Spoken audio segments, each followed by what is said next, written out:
Josh Adams.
After a two-car tango for the win at Silverstone, they and everyone else's battlefield shifts to the Italian high plains.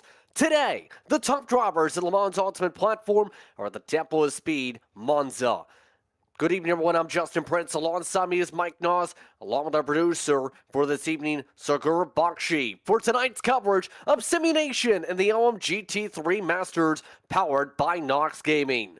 Tonight's action, in part, with our support of our sponsors, is brought to you by NOX Gaming. Shop for all major sim racing brands under one roof. NOX Gaming offers PC building services throughout Canada. Tonight is also brought to you in part by Wolf Sim Racing, which builds the high-end gear that makes the difference. Precision-engineered dashboards and mods designed for ultimate performance. Don't just play the game, live it.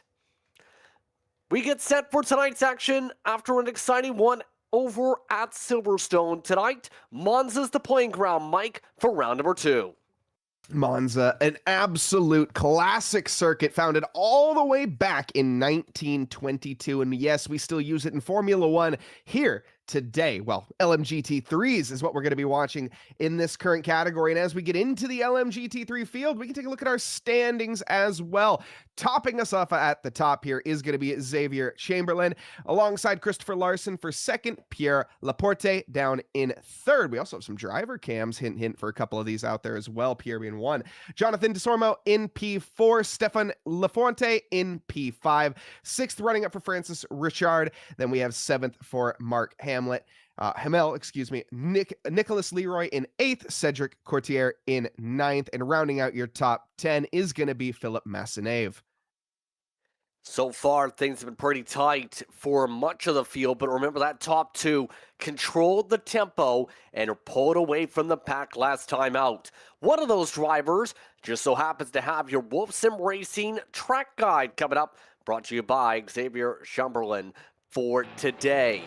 And let's talk through this one, Mike, as we look at how you attack Monza. Monza is a very simple track to attack in theory, but we don't really drive with theory, we drive with actual practice. And here, as we get down into the first corner, we're going to be getting onto the brakes nice and hard. Your best overtaking opportunity coming into the Variante Rettifilio at the end of the straight. Now flat out, once again, down through Curva Grande, you're going to be all the way riding side by side through here on the exit if you're not careful. All the way down till you get to the second chicane, Variante della Roggia. Another good overtaking opportunity if you're bold enough. You do have to be very cautious. That curve on the inside here, which can lead you to that massive sausage curve on the in for the second part of the chicane. You absolutely want to avoid that, especially the Ferraris, especially the McLarens. But then settle back in as we get into the Lesmos. The first Lesmo, nice and easy. Climb the gears back up to fourth here before you chuck it into the second, down to third, and back on the hammer. Nice and simple on paper, but again, we don't drive on paper. You'll see some cars spun around and facing the wrong way there, more than likely, once we get into the actual race itself. Now, buckle up though for a little bit more of a ride as we get ready to stomp on the brakes for one last time fairly hard here, down into second gear, into the chicane we go, onto the accelerator, through Ascari, back onto the curbs, using all of the track to your advantage here, and now for the final run down towards the Parabolica, or which is now not called the Parabolica, as of course I forget what it's called nowadays, but one last braking zone, not as hard of a braking zone as we've had throughout, just a light tap, down into third gear, back onto the hammer, slowly accelerate out, walk the car out wide. In qualifying, you're going to want to tighten that up just a smidge, but for that is going to be a very solid lap from Xavier Chamberlain here at Monza. Nice smooth run that carries you upwards of near 300 kph around the racetrack. All brought to you by Wolf Sim Racing. Glad to have them on board. Now, talking a little bit more about the track itself, around since 1922, while those specific details and the numbers more so are evolving the oval, these drivers as well have a lot of drafting opportunities you have to think about today. Oh, they certainly do. Down to the first corner, it's a very, very long run, nearly 1 mile. In fact, it's 1.1 kilometers or 0.7 of a mile. Lots of slipstreaming opportunities, and these cars are draft hungry. There we can see the format as well that we're going to be facing here tonight. 75 minutes for the LMGT3 category, and there are going to be some yellow flags that we're going to see throughout the night. Monza is often one of those tracks, Justin, that we talk about when it comes to being cautious on the first lap. We all have heard the horror stories at Monza. Let's hope we don't have one tonight. Yes, indeed. And remember, these drivers are in the midst of preparing for and getting set to roll in the next couple minutes for qualifying in amongst itself here. So as we get set for tonight, the interesting thing to me is going to be, will our top two continue to control and dictate what's been a good start to the season for them? Because we've seen them pull away by a good 30, 40 seconds. It really came down to, though, the difference between the energy boost / the energy store at the very end of the run, and of course, Larson having damage. Yeah, exactly. That played a massive role in the last factor, which is what caused that big gap to be formed at the front. So do expect Larson to be closer to Chamberlain, but we also heard in the post-race interviews, maybe not as much confidence here coming in for some drivers as well. So it'll be an interesting prospect. I think Chamberlain is probably the favorite on paper coming into this one, but this is again one of those tracks that I don't think the paper is going to matter that much. You can throw it in the shredder and just throw it to the wolves. Say your dog ate your homework, why not? Laporte is another one to keep an eye on, as well as De La Fonte, Richard, of course, Hamill. There's plenty of drivers to look at, and we would encourage you in chat to let us know who you are supporting. I see we have some Leroy fans, as well as a few others. So let us know, who do you want to see win? Who do you want to see on the podium? And who do you want to see maybe fall down the ranks a little bit? Some drama to be had here tonight. We'll have to keep an eye on if there is that said drama here through the start of this one, as all these drivers compete for gift card prizes from NOX Gaming, a part of the prize list, and of course, throughout the season, picking up Wolf Sim Racing gear through the ultimate trophies for the top 3 podium finishers for those races. So just about set to go to cross over in the next few moments here for our sessions. And it's expected to be a pretty busy field, especially since, here's the big thing, a good amount of drivers in our field actually had to deal with a fair bit of snow, Mike. Because, as most people know, the Midwest and the East Coast got slammed. And a lot of people based out of Quebec were based on discussions with certain personal members that have connections to Quebec. Usually it's very cold, and a lot of people have had to dig out the snow. Yeah, as a West Coaster myself, I don't envy it. I was over in Indy in December when we had that big blizzard that hit during PRI. I got to drive a U-Haul truck to PRI with a bunch of racing simulators in a blizzard. That was really fun. I don't envy them. I don't. I would never.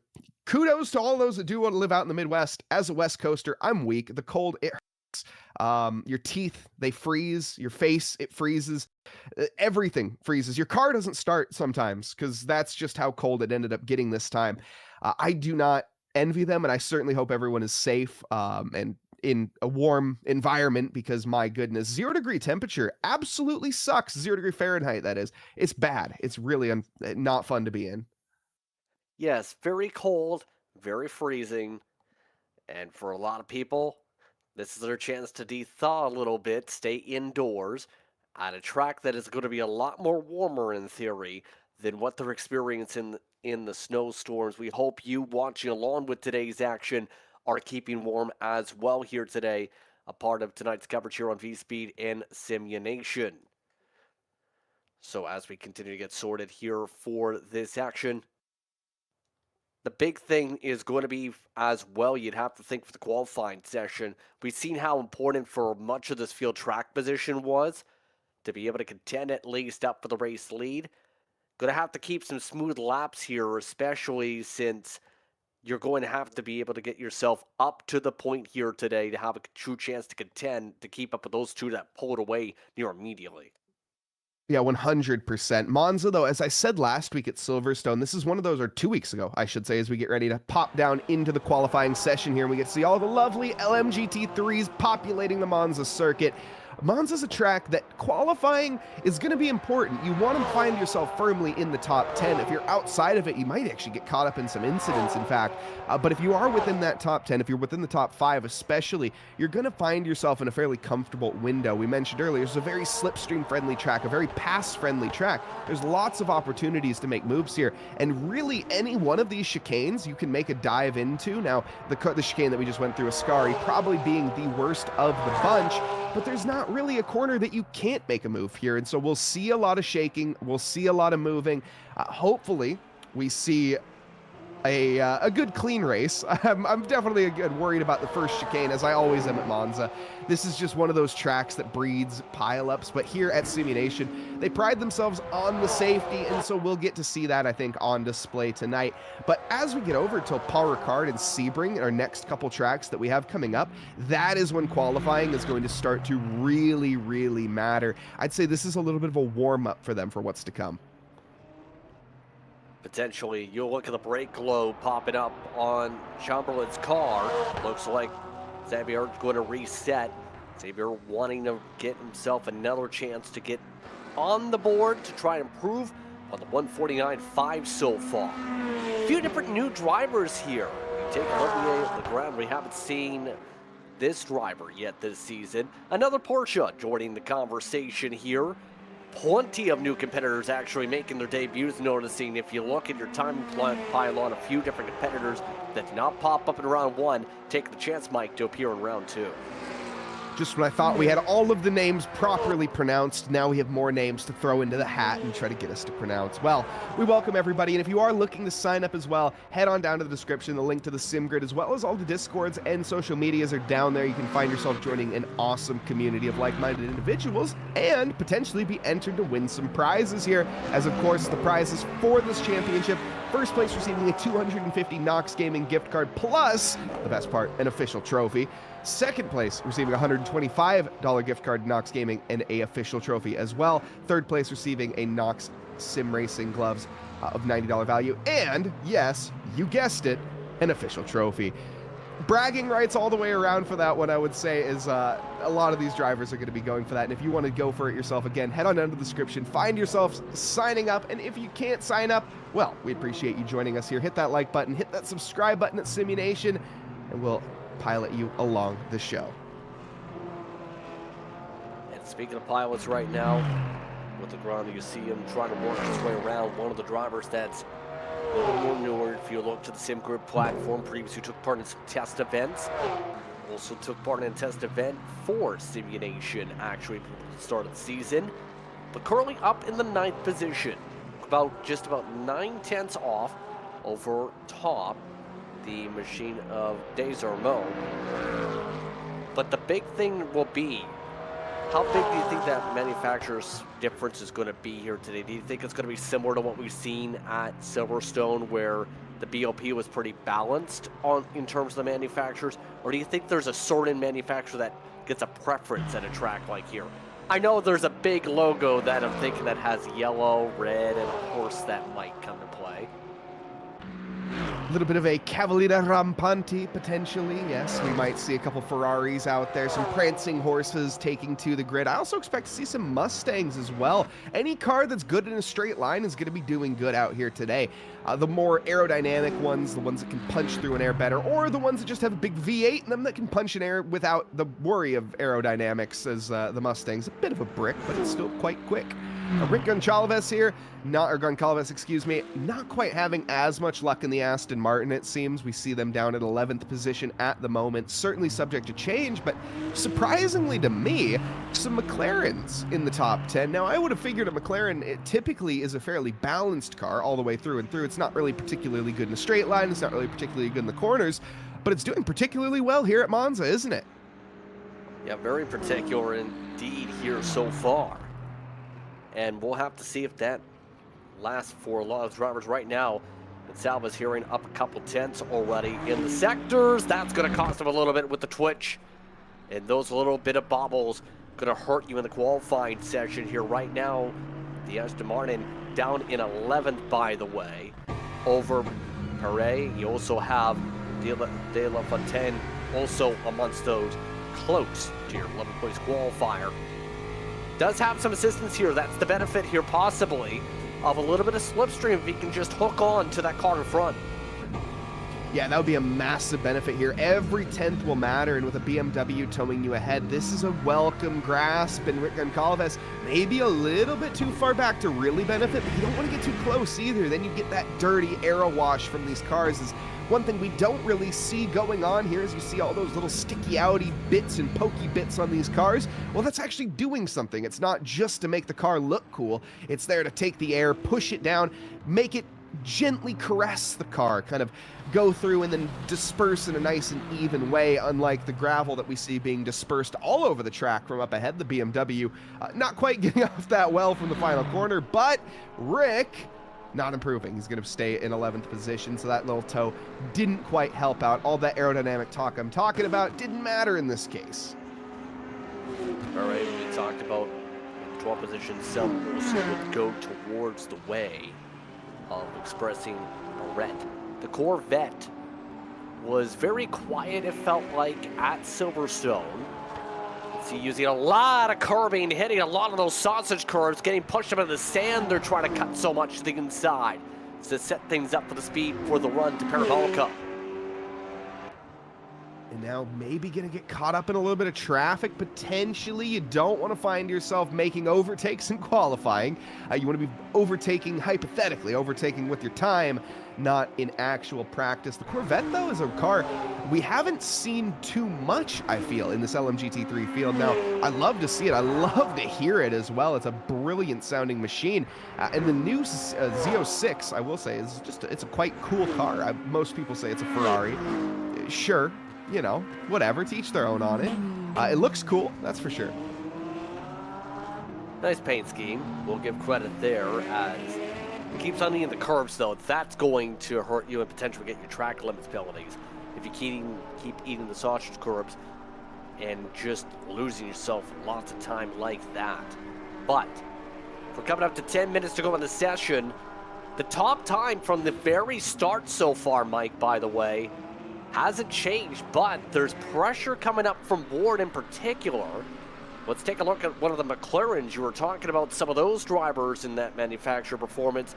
Gagnon right now in 7th position, the second highest of those, right behind Leroy. This is a brilliant little drive from Ward. He finished in 13th position, so lucky number 13 last time. Well, maybe a little bit more lucky in this case, second for right now. Still a lot of qualifying to go, 10 minutes. A lot can happen, a lot will happen in that time. Larson, I certainly expect to see improve their time. 3/10 down, I would expect them to improve. Oh goodness, a little spinner in the background from that Corvette.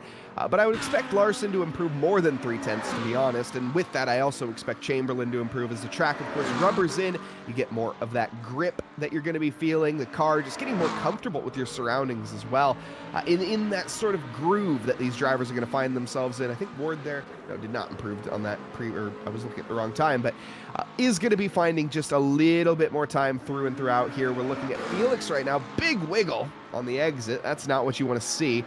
Really want to keep the car as planted as possible. Monza has only 11 corners to its name. It's a very short circuit. Well, short in terms of corners, long in terms of distance. 3.6 miles, 5.7 kilometers, with 11 corners, 4 to the left and 7 to the right. It's going to be an interesting one tonight, especially when it comes to pit stop strategy. Will be, especially with what we've seen with a lot of the drivers just simply trying to split it up the middle, but we'll see if that crosses over today with the positionings. No changes yet again on the board. Still 7/10 just under off for Gagnon, who does have the hobby of racing and karting. Donovan Bailey, 14th right now, just went onto the outlap. And Bailey was one of the drivers we've seen a fair bit of scraps last time out as well. Curious he's going to bring the candy machine to a clean run here today. It is a brilliant little livery there. The Haribo inspired. Haribo? Haribro? I always thought it was Haribro. Okay, well, either way. I believe it's Haribo. I think you're right. As I have been saying it wrong my whole life. I mean, they accidentally made one of the most powerful hard drives I heard, or something along those lines. I don't get the reference. You won't get the reference. It's a long story, but okay. I mean, it's a paint scheme. It's a creative one, just having some fun with the bear. It is unbearably great. No, okay. Moving swiftly on from that. The Porsche in the spotlight. And we'll see what Donovan Bailey can manage. I also saw some Porsche love as well in the chat from Leroy, or for Leroy.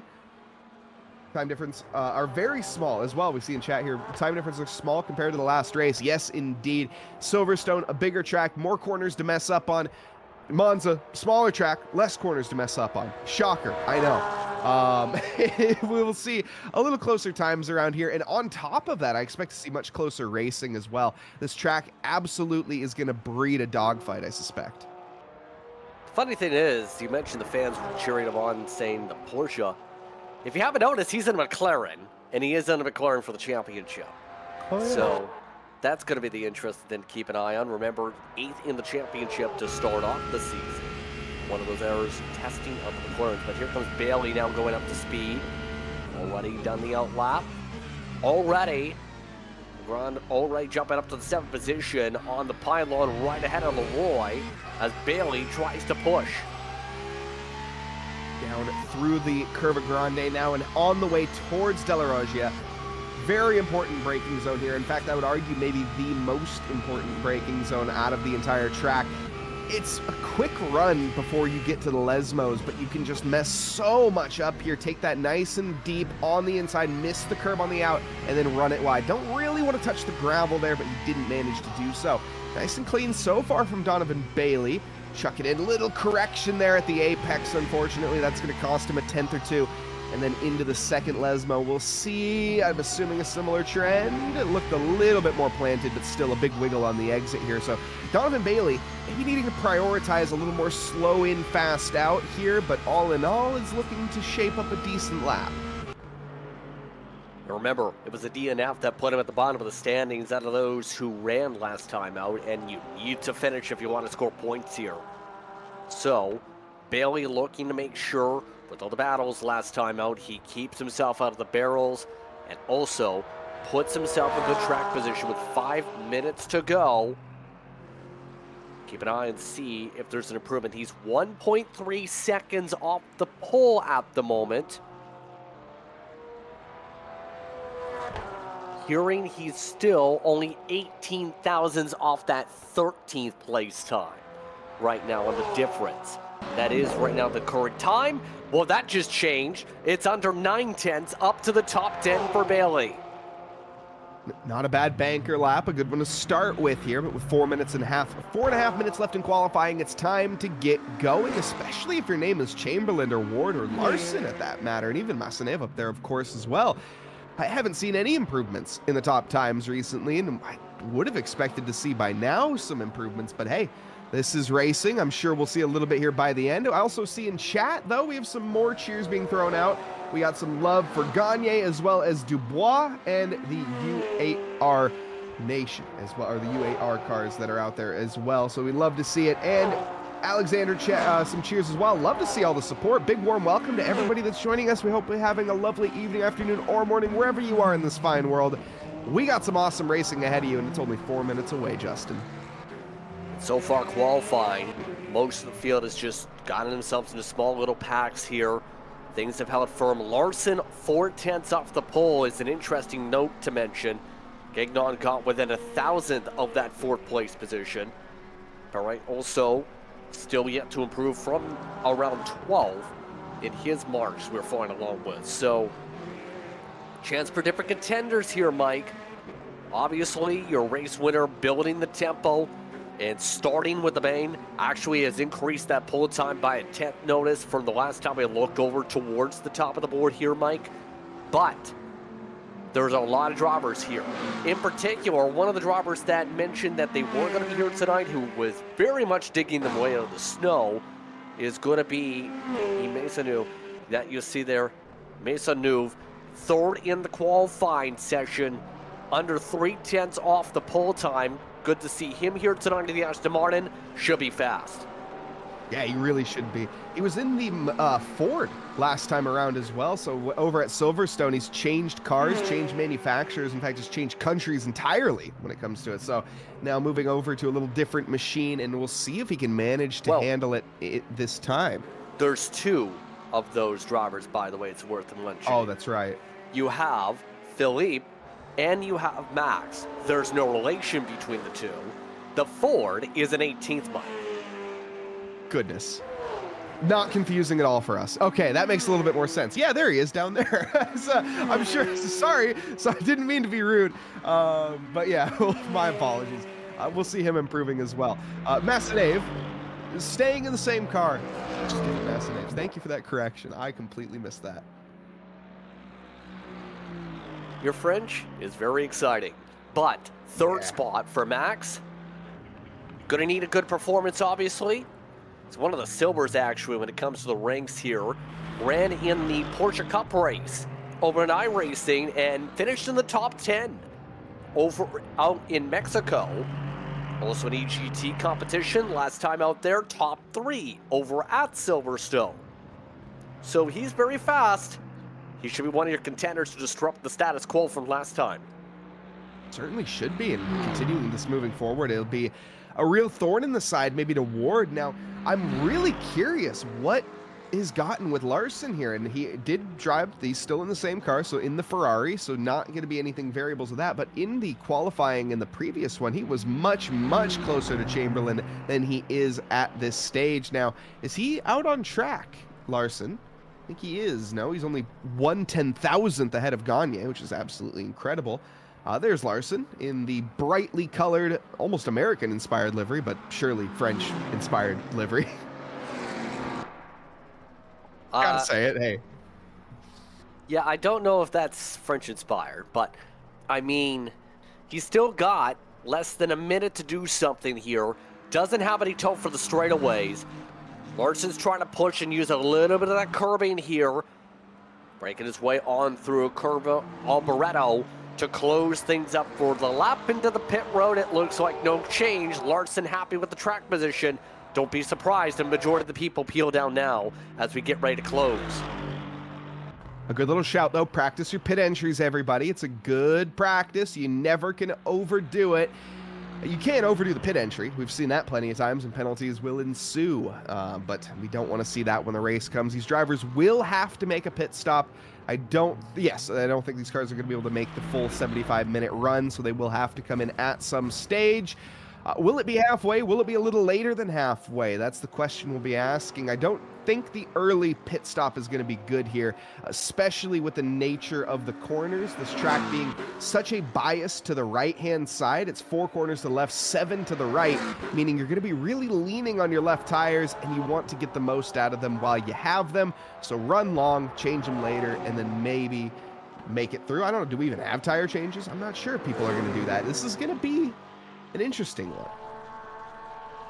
I believe we did see a few drivers try that last time with the pit road times. Pit road tires are available, remember, in this series. So the option is there for drivers to take rubber. But Steve Ward, He's right now in the 3rd spot. Isner did jump his way to 2nd to close things out. Here comes Ward. Will there be a shuffle coming up to the checker flag for Steve Ward's qualifying? Look at that, 49 1,000ths off the pole. It's to 2nd for Steve Ward. Brilliant lap, but not brilliant enough. He manages to come up bridesmaids, but he gave it his best all, that's for sure. Half of a 10th off of Chamberlain's time. Will not be seeing the pole position. However, this is going to light up the prospects, and Chamberlain's going to be looking in his rearview mirror at the start saying, well, I don't know if we're as guaranteed as we thought here. That's going to be DeSormo into the pit lane as well. His qualifying is done and dusted. And speaking of qualifying being done and dusted, that's going to do it for us. Yes, indeed. Drivers now getting the chance to make some final adjustments before they get rolling for tonight's action. It's going to be a busy field once again here from Italy. Your expectations here as we get ready to see where they'll start tonight. And we'll see very shortly here as well. We'll pull up the results. But as we get into the prospects here, I haven't talked too much about Monza. We'll talk about that in a second, though. Here are our results. Chamberlain taking the top step of qualifying and just near half of a 10th from Steve Ward. Massanev a little bit back off that, a blink of an eye, slower in 3rd position. And as they go through, oh goodness, we have Massanev in 2nd, Larson in 4th, Felix Gane. We're trying to get that one right. Yes, my French is not great, chat. Thank you. We're working on it. Francis Richard in P6, Maxim Grenon in P7, Frank Gore-Tex in P8, Oliver Legner in P9, and rounding out your top 10 is going to be Nicholas Leroy.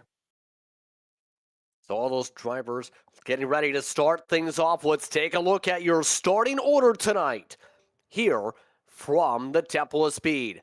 Xavier Chamberlain will start on the pole with Steve Ward alongside one of the drivers known from Trackle Issues. Making the start tonight, Max Mason making his way from the 3rd spot with Christopher Larson. Then it's Felix Gagne who will start in the 5th position. Francois Richard will start in the top 6 spots. Maxime Grandron will start in 7th with Frank Gore-Tex in the top 8. You also have Olivier Legrand will start in 9th. Nicholas Leroy, your top 10, Mike.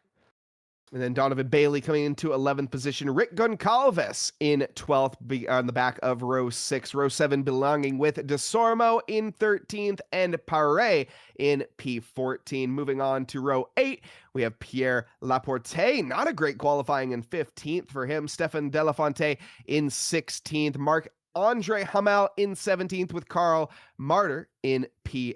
I think that's a new name to the grid as well. Philip Massanev in P19 with Benoit Rousseau rounding out your top 20. Cedric Courtillier will start in 21st. Then it's Charles Dubois will start 22nd. Then Jared Burden Redacted Grimt will be amongst the top 23 spots. Zach Wolf in 25th with Matroni down in 26, row 13. Row 14, you have Alexandre Schroeder will start alongside William Philippe in the 28th position. 29th and 30th is Pittman and Nolay. On Francois Nolay going to have to gain a lot of spots. Towards the back, Andre Moro, and you also have Fonseca who will start 32nd today. 33rd going the way of John Menecki for today's race. Real quick keys, we're coming up to the starting fast, Mike. Yes, we are. It's going to be a short outlap, it looks like, coming around the Parabolica quickly, and we're going to get into it pretty much right away. So, Justin, take it away. We're happy to have you with us here on V-Speed and Simu Nation for tonight's coverage of the Simu Nation LMGT3 Masters, powered by NOX Gaming. It's Chamberlain, it's Ward on the front row. Chamberlain trying to go 2 for 2. Ward trying to improve after a 13th place run in Silverstone. Waiting for the chance to get the green. The green flag flies. The field flies. We're underway from Italy. Clean start up at the front of the field, but the charge is on into the opening corner. Where will the dives go? Into the first variante. How about some side-by-side immediately for Ward for the race lead? He peels off Chamberlain, off into the sand trap goes the Porsche, and into the lead as several drivers crash. Several of the McLarens have spun around right behind as the top 5 break away. I think that's Gaye that was the one that ended up spinning and collecting a good majority of the pack there. Side by side, though, as we go on through towards the second chicane. Now Christopher Larson under heavy pressure from Richard behind.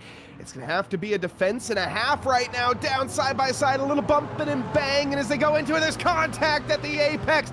Both cars are affected, and both are going to be losing positions like a stone in the Marianas Trench. The drivers up front, Ward, though, taking the lead of this race early. Chamberlain, how does he respond? All sorts of chaos as down the order goes the Ferrari. Gore-Tex up to a season-high 4. Already, though, a lot of ground lost. You're talking 3 seconds to get up to Maisonneuve, who has pulled away with Chamberlain and Ward up at the point.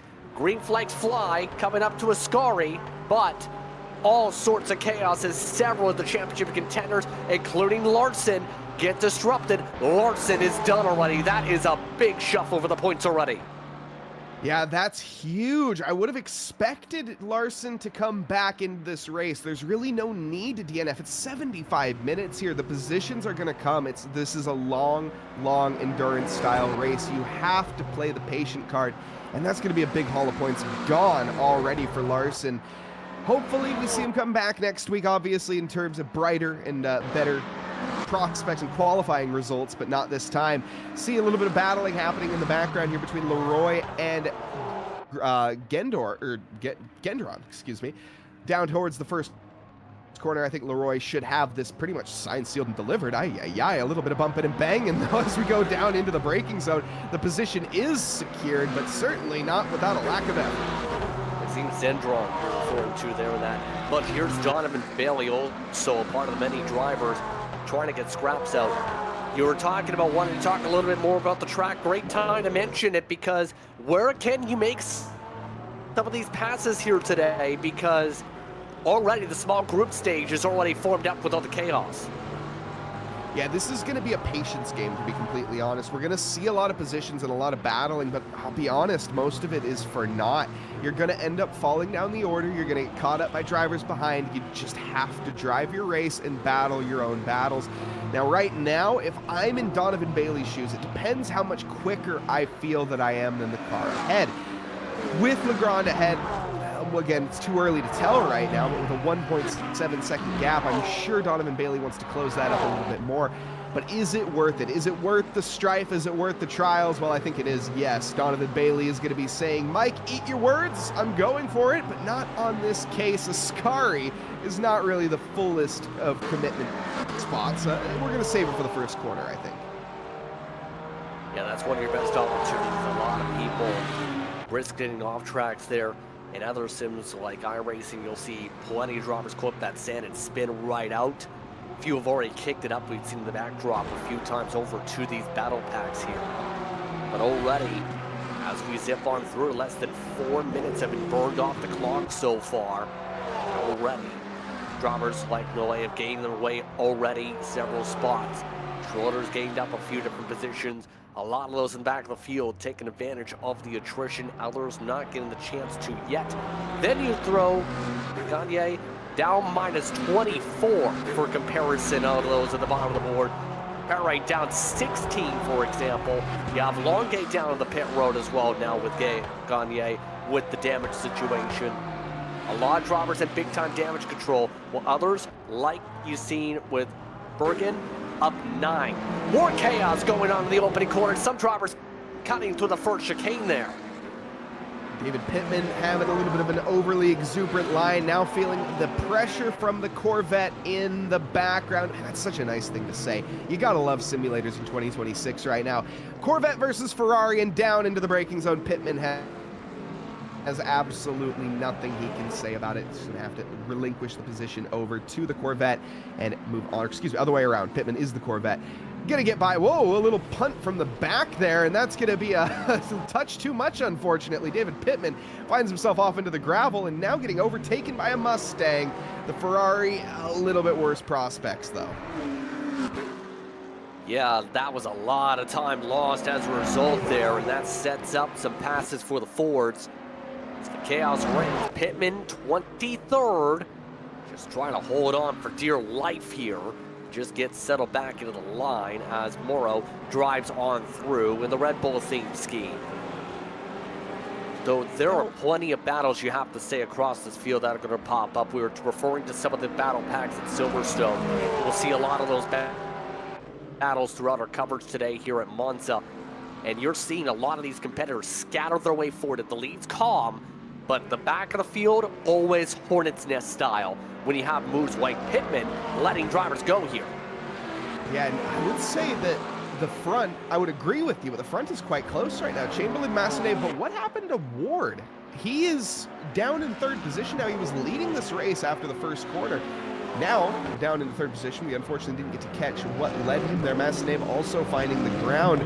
But Chamberlain back to his rightful position, at least in his mind. He's going to be leading this race through and through at the 1 hour and 8 minute mark. Let's see if that keeps up. Chamberlain, I suspect he'll be able to. Massenet, I don't think is going to put too much pressure on Ward. 2.4 seconds back. He's fallen off a cliff. Yeah, it's something we're going to have to try and see if we can follow up on here in that situation as we take a look at the battle pack for about 9th for now. Ron out a good amount of fanfare tonight. 2 seconds off the next battle pack. Jard is on the close though. Last time out, we see decent speed from Richard in terms of what that drive was able to do. Tonight, just trying to see where things fare out after finishing 6th in the points after the opening round of the season for the Aston Martin. Yeah, long ways still though in this championship. Early in the points, always nice to get a good early lead, of course, but it's a long ways to the top if you want to rock and roll. And it looks like Francis Richard is going to start getting the rolling on. Indeed, down to the inside of Parabolica. I'm not so sure about that move. Not really going to give him the exit that he would like. You want to capitalize on the run towards the first corner. Use the slipstream and get to the inside. Now that's assuming your opponent lets you get to the inside. Richard might have to commit here to the out, and yes he is. The Aston Martin also going to try to follow him through of Laporte and Donovan Bailey. Like taking candy from a baby, or a Haribo from a baby in this case. Well, he gets the position for free. The Aston Martin follows through, and unfortunately the Porsche is left with his jaw on the floor. Yeah, pushed all the way to the back of the grouping, just about setting up Laporte as well for an opportunity to charge. Keep in mind that Pierre-Etienne Laporte did not really get too many laps down notice, was at the back of the order for much of the qualifying section. Now setting themselves up in the top 12 here with the charge, but the battles are not done. The Aston Martin zips up to the 9th spot. Richard gets the squeeze and sets up more defensive driving from Donovan Bailey. This is a frustrating one if you're in Donovan Bailey's shoes, but you just have to keep your head on your shoulders. Don't let the anger get to you here and just keep on keeping on. This is what I go back to talking in terms of just working together. You know, the difference in pace, it might be 1/10, maybe 2/10 per lap, and they're losing 5/10, maybe 6/10 per lap battling with each other. So if they could just swallow the pride and say, you know what, I'll deal with you later, then maybe they could have a little more success in my personal opinion. They're currently in 10th. There's still, again, plenty of race left, so we'll see how they can gain here. But for right now, if they keep battling, I do not see any way that P9 is going to catch up to P8. Yeah, right now that difference went up 0.8 of a second with the shuffling. This is a track that can be very important to stay in a draft pack, but also can be punishing in terms of something battling back and forth, it is or no.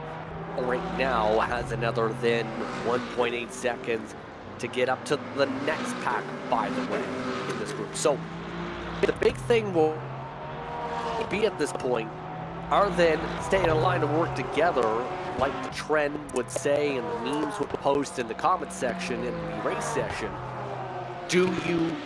What else can you do to dig here and just simply close on up? Is it down to just the driver skill? I think in short, yes. I think a lot of it's going to be luck as well when it comes down to where you get certain opportunities in terms of making moves. You do need to feel your opponent out, though, and really just work on them and get it's sort of like not a heavyweight boxing match, more like a lightweight boxing match where you just sort of have to feel the weaknesses in your opponent, and then once you see that chance, then you can strike while the iron's hot and get on by. The problem is if you keep seesawing and you keep battling like we were seeing before, it's sort of like shooting a squirt gun at a house fire. You're just never going to get the results that you're looking for. See the driver cam right now. Laporte, by the way, has the green screen up in full effect. Actually has a ceiling. It looks like a fan is directly behind his head as well to give him that cooling effect and also keep him cool. But I believe he has a race suit as well. That is one of the NASCAR Canada Series suits. Just blanking on the exact driver. I know it's one of those from France that, in terms of the suit, just trying to get into the full racing mode. 1 second to double check on the driver. It's a simulator, so we have to go with the simulation. Now, where's his racing helmet? That's the only bit of immersion that we're missing, but you can see he's locked in as ever as well. I love the driver cams. It adds so much to it. You get to see the emotions, or in certain drivers' cases, the lack thereof. In this case, absolutely fully locked in for right now, but you can see just checking occasionally on the mini-map, checking the deltas every now and then to see where you're gaining, where you're falling, check your tire pressure, check your various dials and gauges. Where's my brake bias at? These are all the things that are going through these drivers' heads when they're in these races. There's a lot happening, and we don't really give it full credit when we're watching this from the third-person eye. Alex Tagliani was the one I was thinking about, by the way, if I'm kind of in terms of that, because he had those paint schemes, I know, in the 2020s here. All right, feeling old since we're already halfway through the decade, but Tagliani, of course, making appearances throughout NASCAR over the years, well known as well for making some great speed when he was in the Canada Series in recent years as well. But as you see him focus up on the racetrack here, he's lost ground to the rest of the pack, by the way. He lost 1.6 seconds while we were on board with him. We gave him a little too much. He got caught up with himself. We got to take the camera off him for a while, let him get back into his rhythm here. Of course, he doesn't know that we're watching him, but the metaphorical pressure got to him. Will allow him to keep on keeping on. Pierre Laporte in the Lamborghini there, you can see in the background. But checking in the front battles, I wanted to mention as well, Ward keeping that consistent gap. Massenet still now 0.8 of a second behind Chamberlain. So Chamberlain pulling away to the victory, or not the victory, but the lead that he was very familiar with in the previous session. Yeah, looking solid so far on that gap up at the front of the field. So keep an eye on those mid-pack battles here. Will say we're talking about needing to put in the work to close that interval. See that interval close down. Right now, Chart is actually closed up and is making the move on Desorno up the road, it looks like, too, in the next couple moments. So a couple of these drivers here getting the battles on to be able to leapfrog ahead to set themselves up for long term. Here's what I was referring to. Richard making the move up the inside, makes the cut all the way through the Del Roggia. How about some argy-barginess to get around the Porsche, gets it done. Very nicely done. A good little fight back as well. I like to see it from Desormo. Just that little bit of aggression that you still have while you have it. If you're going to get your position back, it's going to be right away. It didn't happen in this case, but the fact that he went for that is absolutely brilliant. Francis Richard now going to presumably walk away the gap already about a half a second. Look at that. He's clearly the quicker machine in the Aston Martin, and he's going to be plugging his way presumably to the back of Goncalves in the next maybe, we'll call it 10 laps or so. Barring any massive incidents, of course, from Goncalves, we should be catching them up and finding themselves on for potentially a top 5 here. There is opportunity in terms of raw speed here. We'll say those in the back grouping here, we're looking back around 21st. One of the drivers who started towards the tail with Philippe, picking up a lot of ground as we talked about with the incident, but still looking to scrap it out to get inside that illustrious top 20 here. He's also got a few other friends in the choo-choo train building up speed, so You have to wonder what Philippe's thinking about here in terms of the setup opportunity. How about a send? And how about a led on by the Ford? No, a crossover! Look at that! Slice back up the inside. Played him to say, I'm going to make you think I'm going to give it. I'm not. That was 110% Williams Felipe's fault. He had that move done and made, and he decided, you know what, I'm going to outbrake him just a little bit later than I did on the previous lap, and he outbroke himself. Oh no, not again! Holy smokes, William Felipe licked the stamp and send it. I don't think you could have fit a piece of paper between those two cars. My goodness, how did they not make contact? That was a huge send on a close call. Led to a lot of screams in the ears of some and the fans for many. It's not done yet. Redactor Gripped trying to move their way to the outside yet again. Nearly sent themselves, avoids the sausage curbs. And Felipe able to hold on here, but the fight's not done because you also have Perez trying to go around the outside. Perez trying to get the squeeze done as well. All sorts of aggression now between the American manufacturers. The white monster can needs to get a hurry up. We need some energy for Jared here as he is clearly running out of it. Gets double overtaken in one lap. Not where you want to find yourself. He's got another, oh wait, hold on here. We got Monster versus Red Bull. What's going on now? We're about to see the absolute clash of titans coming together. Let's see how it plays off. We have a Ford Mustang GT3 versus Ford Mustang GT3. You couldn't ask for a more equal battle. Yeah, all sorts of squiggling here. Again, when we first start here, we're seeing from already has lost to 1 second, and now you have drivers like Morrow, Pittman, Schroeder on the dig attempt. Look at this right now. You see some of the give up now, in fact, by some, but the Porsche. And Schroeder now tries to get back along for the outside on the charge. It's such a time where what we were talking about for this racetrack, you've got to pick the spots right, and you see such that pull down the front straightaway. That makes this dived up to turn one so illustrious. Look at the roar on the send up to turn one. Schroeder trying to outbrake from the outside, able to block it off. You have to get the boost and get the brakes in the right spot if you want to make it past there. A little discretion from Pittman, I would say. He had the opportunity, he had the line, he had everything pretty much handed to him on a silver platter, and he decided just to brake a little bit earlier than his opponent, and that's the way the cookie crumbles sometimes. We're talking a game of millimeters here in terms of the braking distance. The speed that they're traveling at by the time they get onto the hammer and full brakes is nearly 200 miles an hour. And if you go 10 meters too late, you're going to find yourself going way, way, way deep onto the sausage curbs and flip it around. And, well, we've seen a reenactment of that back in, 2023 with Lewis Hamilton and Max Verstappen. We know what can happen there. It doesn't need two cars for that to happen either. So it's always about just really keeping it cautious, not going in too deep, and really just keeping alive. There's still 56 minutes left in this race. Here's the Air Mason Nerve in the field here today. This is Philippe. And Philippe, you've seen make the start last time out. Looking pretty solid so far today. Top 10 in the points to begin the season. A little bit lower than where you expect, though, from the start of the campaign, as he tries to dig his way past these BMW teammates. Yeah, it's going to be a tough one, unfortunately, here. Let's see how it goes. Big slipstream, though. Right now, you're just looking at the car ahead. That's all you can do. You don't worry about if there's teammates. You don't worry about if there's more than one. This is the one car that you have to pass at this one opportunity. Get onto the brakes later than your opponent. Not in this case. The Ford a little bit deep. In fact, a big hit of the sausage curb. Both cars managed to keep it planted. The Ford runs them out wide, and that is a textbook defense. Nicely done. They're able to slice ahead in the 16th position still for the time being. 55 minutes to go on the clock here. How big is teamwork in a race like this when you consider some of the BMWs synced up together?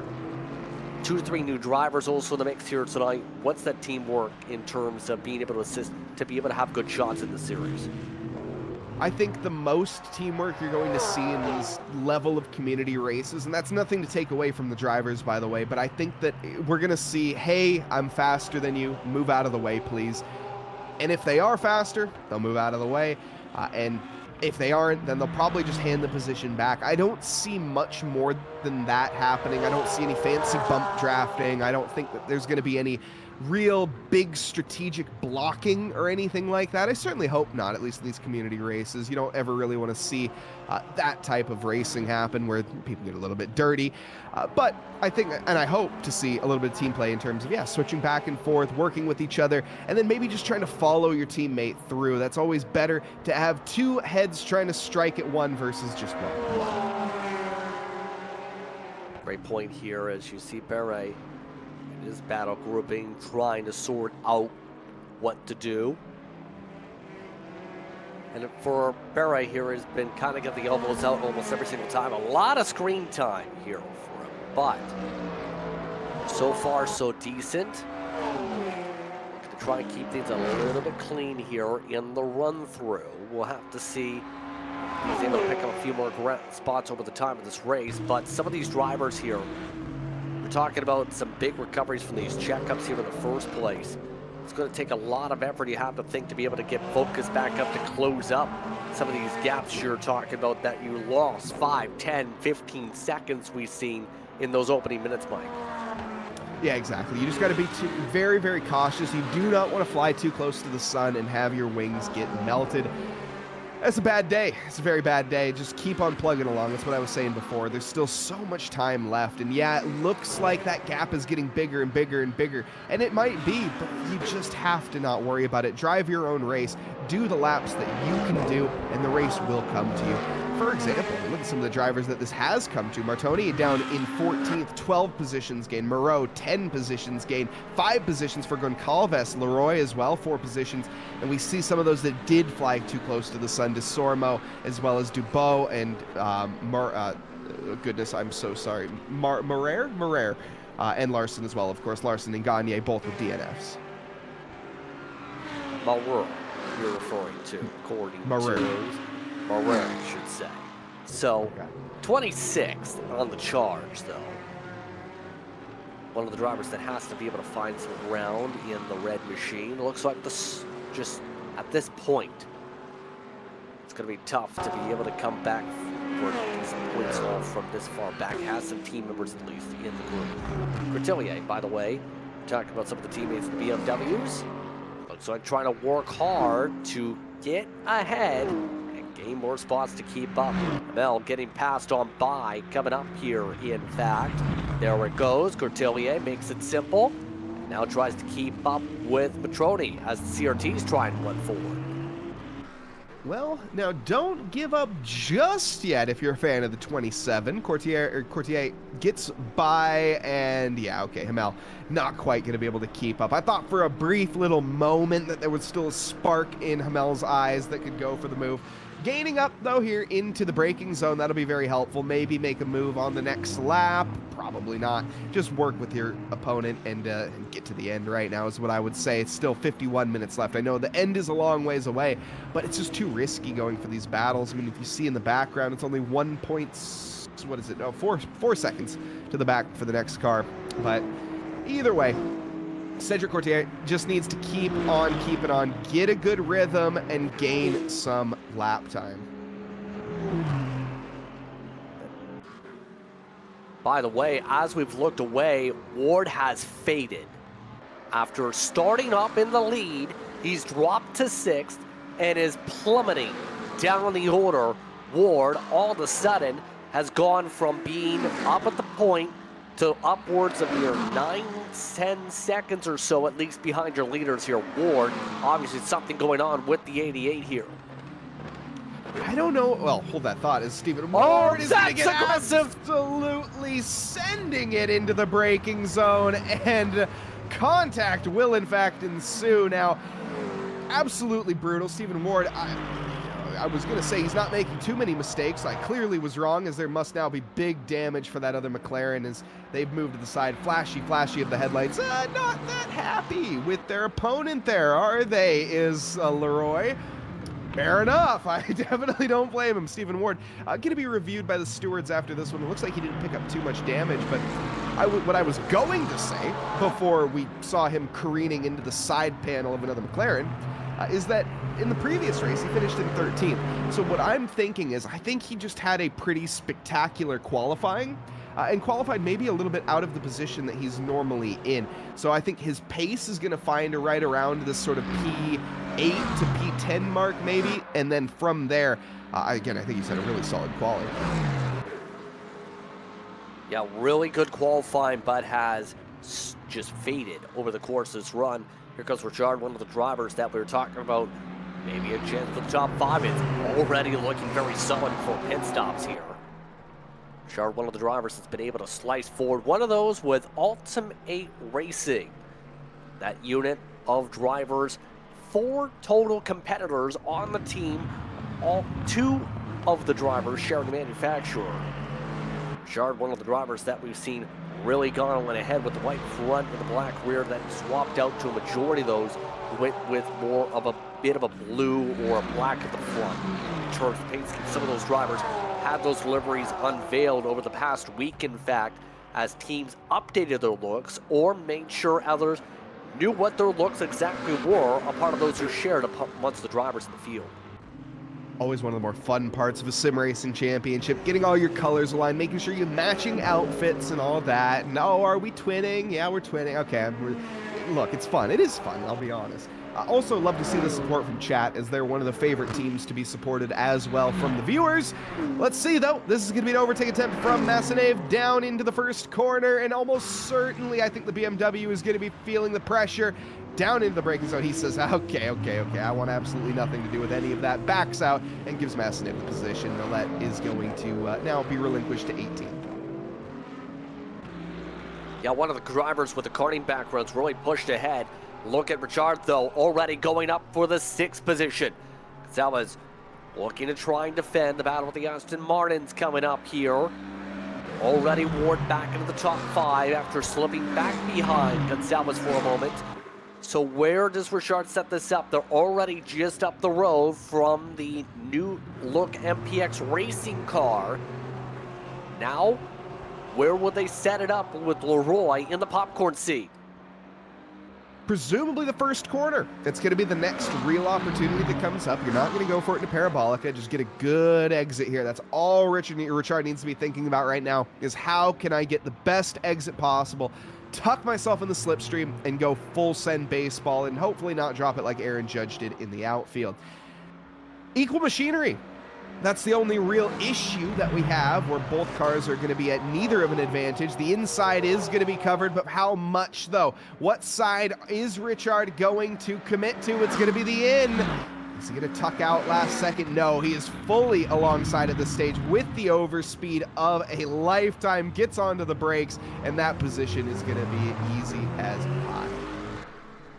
A little bit of sand kicked up for good measure, as Leroy now have to set something up in the next 3 laps. You have to think if he's able to get the pace back. Leroy had been up there. His teammate Gore-Tex, by the way, huge shout out to Frank so far. Up in the top 3 pretty comfortably, but looking now at the 24th position in this choo-choo train.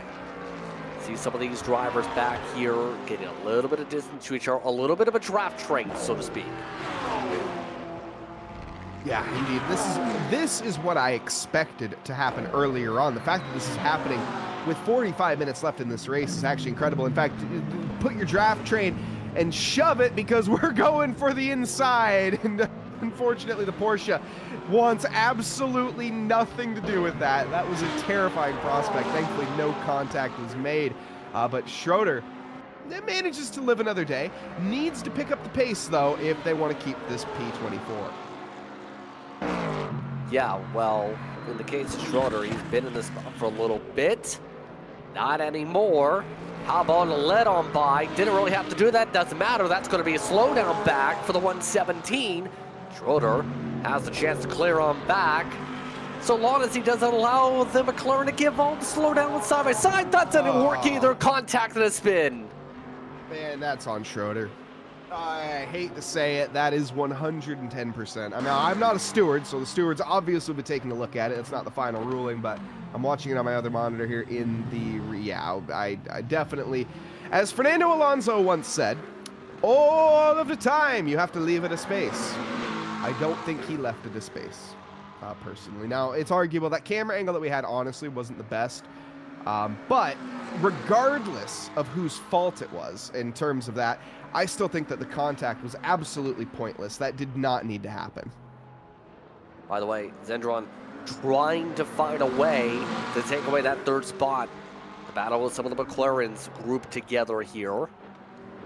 Maxime 70 machine, quiet so far. Gore-Tex, we talked about him last time out, was up and down, it felt like, in terms of some of the speed seen there, but Zendron having a great run here today to be able to be in the chance for the podium here before the pit stop window opens up in a couple minutes. Yeah, for sure. And that's a great point to be made as well. The pit stops are going to happen more than likely in the next 5 to 15 minutes, I would say. But, I mean, to be completely honest, we saw the drivers pitting at the very, very late doldrums of the race in the previous session. So it wouldn't surprise me if we went all the way down to the final 10 minutes. I don't know what that gains for them. I still chat. If anybody in the chat has any ideas on pit strategy, please do let us know. I don't think Justin or myself, I won't speak for you, Justin, but myself, I have not driven the LMGT3s on Monza yet, so I actually don't know what these cars are like here. Well, here's Brett. All right now looking ahead for the 18th spot into Ascari, too far back, but I know we're talking, would they just stretch out the run to the very end? Would they keep it simplified in the middle? Wouldn't be surprised if the trend stays similar to Silverstone here. But the thing is, with this run to the pit lane, it's quite simple here, Mike. You're coming out right in the racing line for turn 1 in the first place. So that is going to be something that will impact you if you come out of the pack. Yeah, it's an old-fashioned pit lane. It feeds you off on the right-hand side of the track, but the problem is the first corner is a right-hand corner, and typically you want to be on the left-hand side of the track. So if you want to get over there in a short time, you barely have any opportunity. You want to not cross the white line. I'm actually not too sure of our pit rules here in this championship if crossing the white line is allowed, but there you can see the pit line. It goes all the way down past the braking zone. It's a hard one to re-enter. Side by side, though, between the two here, and it looks like the Corvette is going to eke its way by. The BMW has a big wiggle, and the 666 is left in the dust. Yeah, and there we go. Nicely done for 52. As a result, here's a look at the pit stints. A couple at the back. You did see Dubois coming in. Desarnaud was one of the drivers towards the front that just opened the window. Fonseca has also come on down. So a couple drivers have started the window pretty early here, Mike. Everyone else that is on that list had a crash. So those drivers are starting to think about it, which makes sense since we're just about at the halfway point in less than, well, 4 minutes or so. I still think it's a little bit early. It wouldn't surprise me if we had a couple people taking the halfway pit stop right around that 40 mark, but or the 37, 38 minute mark. But I still think that with Monza being Monza and the track condition it is, now hold that thought here as we maybe have an opportunity, but no, Maxime is going to just hold on for right now, not in any hurry to get by. But Monza being Monza, it is not the most abrasive circuit. It's a good passing track. You know, we talked about it earlier, is do you even bother to take tires? So if that is the case, just run it as long as you can, run your virtual energy and your fuel out, and take as short of a stop as possible. Yes, indeed. It's going to be interesting. And remember, with the way the sequence is for how quick the stops were, a lot of drivers were willing to just jump on the jacks, take the tires, so they didn't have to risk it. Because remember, with the different sims, some may say, oh, you can double stint, you can keep it simple, but it depends really, too, on if you follow the WEC rules or the IMSA rules, for example. Because some series, remember, will allow sequentious pit stops with fuel and tires, others don't. And some sims put the certain rules that don't allow sequential, others do. And we've seen the sequential can pop up and has popped up here in LMU, as people will say. So, with 40 minutes to go, the interesting thing up stops about to come up here. Keep in mind this battle for the podium going to be where strategy will come into play. Gore-Tex looking to try and take the outside line. A little bit of pressure again from the 59. Will cut alongside and take away the spot with the squeeze. Honestly, if you're Gore-Tex, you're relieved. And yeah, actually, that that makes a lot of sense as well. That was pointless. I mean, the two scrapping at it is they're just losing time, and they both know it. That's where I think that Gore-Tex there just kind of let him buy into Parabolica. I don't think he really wanted to, but I just figured he might have just said, whatever, I'm pitting anyways. I don't really care. This is a waste of time for both of us. Oh, my goodness. As Martoni there thinks about a move on McLaren, but thankfully he doesn't. That would have been a gap closing very, very quickly. We'll see, I'm sure, a similar move.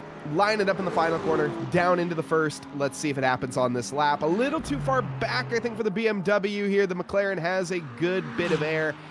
Is going to cover the inside. He's weaving about, trying to break the toe.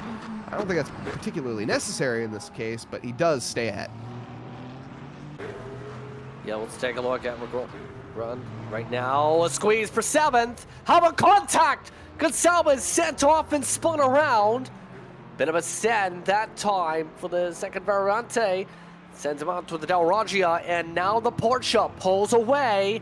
Gonzalez kicked back to 8th and is still going. And as much as I hate to say it, I think that was a bit of a you reap what you sow moment. Again, going back to the conversation of what Fernando Alonso once says, you have to leave it a space, and I don't think Goncalves left enough space, and the Porsche of Legrand, well, he did everything he could. He went as tight to the sausage curb as possible. He couldn't have gone any more right, so I don't know. Goncalves, just a slight misjudgment, I think. Yeah. Back to Petroni, by the way, in the 13th position here, a little bit further down the order again.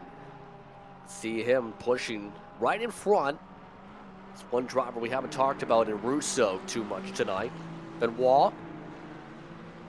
Very quiet effort, but sometimes quiet is good, especially if you're just trying to put together a solid race tonight. He's kind of done that so far in the McLaren. I think the quieter your race is in the first half, the better off you're going to be. As you get down to that 20-minute mark, that's when you can start to go and get exciting. That's when you can really lay the hammer down and start battling, in my opinion. Any earlier than that, I think you're just unnecessarily risking contact. We have seen that, in fact, throughout a few drivers. We've had some big shakers and some big movers.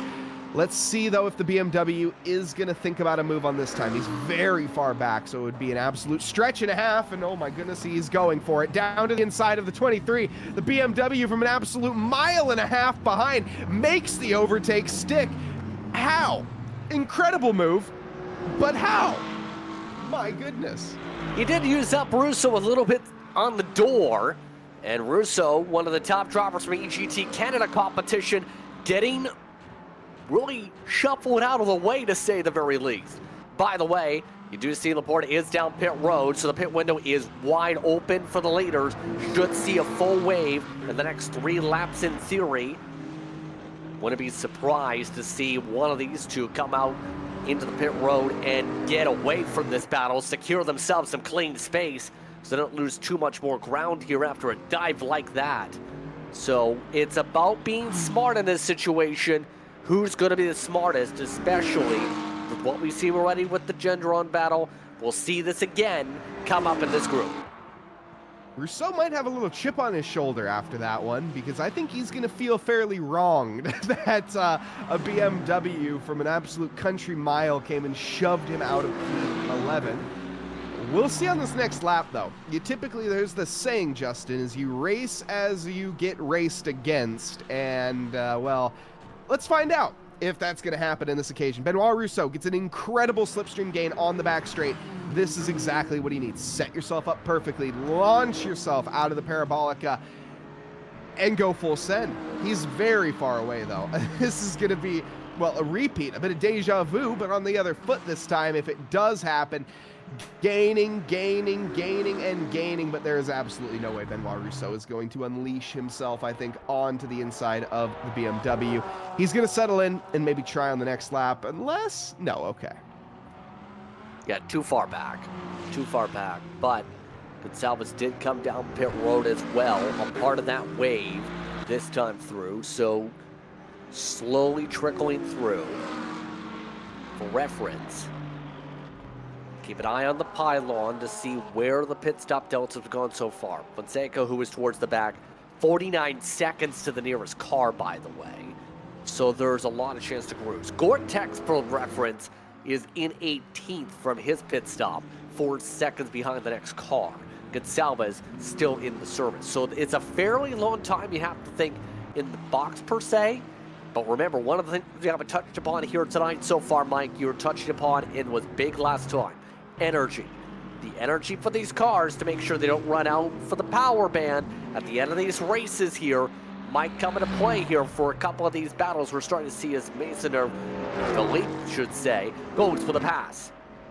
Yeah, this should be fairly easy. I say that, and we're seeing a bit of issues from the inside here, not complying fully. Oh, that's going to be a dangerous cut there, but everybody does manage to get by. That's a high-speed, high-commitment pass, and my goodness, a lot can go wrong, but thankfully it did not. Courtier is now going to be back down to 14th in the Ford Mustang. Can look at some clean air up ahead, and now a BMW in the mirror as well for Courtier. A bad situation right now. He's in a bit of a sandwich of manufacturers. He's got a McLaren, a BMW, and a Ford ahead of him. I would ideally like to be at the front of this battle pack, but it looks like he's trending towards the back right now. Kind of falling back one time with the Windows circumstances. By the way, we are going a little bit longer now if you're keeping your minutes now up compared to what we seen last race. You might see these drivers try and make sure they get to 30 as a few drivers kick up smoke here. Not see which driver that was. Perret it was. That was having a bit of issues in 15th yet again. Still clean, but get a little bit of action to close out this stint. Yeah, Does have some scrapes on the left, I just noticed. Very true. Now, one thing that might not surprise me at this stage is we might just see a flurry of pit stops. We might see about 6 or 7 people coming in on each lap. I would have thought we would see a trickle, about maybe 3-4 a lap at most. But we're getting down to the stage where if we get past that 30-minute mark, Chamberlain's in. Messinave is in. I suspect we're about to see a whole lot of cars coming in, be it on this lap or the next. Right about a couple minutes further than Silverstone, but you expect this wave to come in eventually. Gendron still stays out. Ward stays out for an extra lap. Seen a couple drivers, I believe, already on the jacks here as Chamberlain tries to take the service and fill up the tank here in the Porsche. A dominant effort so far after a little bit of early drama, but so far, Xavier's been doing what you would expect from your points lead from the early going with the speed and what he's seen in different leagues across French Canada, should say, so far. Off and away, no issues it looks like as he makes his way through. For now, we'll have to see if anyone's able to pick up a little bit of ground here to the Porsche. Look at that, though. There was a change. That is Mason that actually did come out in front of pit road. I think he didn't take tires. He would have had to have not take tires. I did think, though, that was a fairly long stop from Chamberlain. But I'd be curious to see the actual times in terms of stop time between the two of them. Either way, we have a new race leader. Well, not yet, but we will. Yeah, going to have to see about that because they make their way on through here. Max looks to try and control it. He was a fair way back. Look at the stops here. They have a decent buffer over everybody else right now. That's Pitt. It's going to be Max in conversation here for the win after not appearing in the opening round. Might make the waves you were talking about potentially for the status quo. Now with him up in the front with 30 minutes to go. I don't see any way that he didn't take tires for Massanev. I'm pretty confident that Massanev did, because why would he come in at the 30 minutes? If he had no risk of running out of fuel, he should have just ran that down to the very end if he wasn't going to change tires. So I would say that there's almost a 90% chance that he did take a fresh set of boots, yet he still managed to come out that much ahead of Chamberlain. And that is, well, very curious, to be honest. Again, I'm curious on the stop times. I don't know, Sagar, if you can get that for us, but it's definitely a head scratcher, and Chamberlain's going to be kicking himself and asking himself what went wrong as well.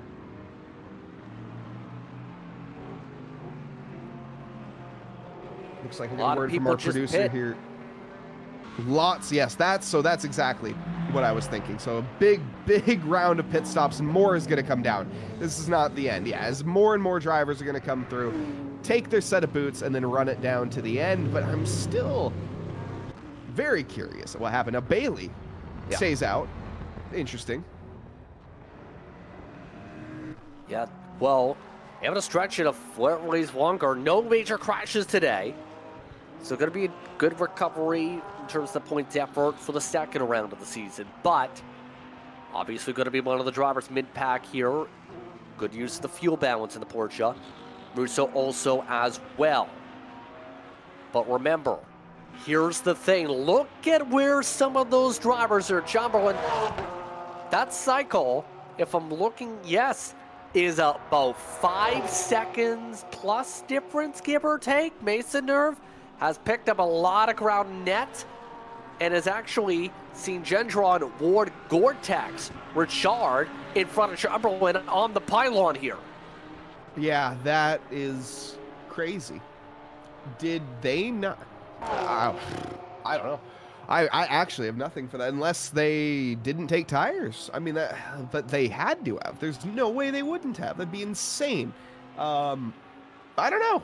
We'll find out. Donovan Bailey is sliding around like a dog on a freshly finished hardwood floor, so I suspect he's going to come in on this lap as well. His tires look cooked. Let's see. Is he going to come on in? He's very off to the right side. Yes, indeed. He says, enough is enough. I am not gaining any time. Yeah, so obviously something going on for Chamberlain to lose so much time in terms of that situation. Down to what would be net 6, give or take here, depending on Russo and Bailey in their pit deltas. Things have gone wrong is the best way you can think about it here, because he was, remember, after the pit stop, only about a second or so behind originally from Maisonneuve, from Max. Now Chamberlain way down the order, not in contention for the win. Things have gone wrong in a big way for your points leader. Yeah, they certainly have, and he's going to be noting that himself, I would imagine. Now, we got a three-way fight a little further down the field here. This is going to be Jared. He's found some action once again, it looks like, with the mix of De La Fonte as well as Martoni. So Ford in a bit of a sandwich right now. That doesn't look intentional, or is it? No, that looks very intentional. Okay, he let... Did he? I think he let the Ferrari through. It looked at... Oh, okay, yeah. He's pitting. All right, fair enough.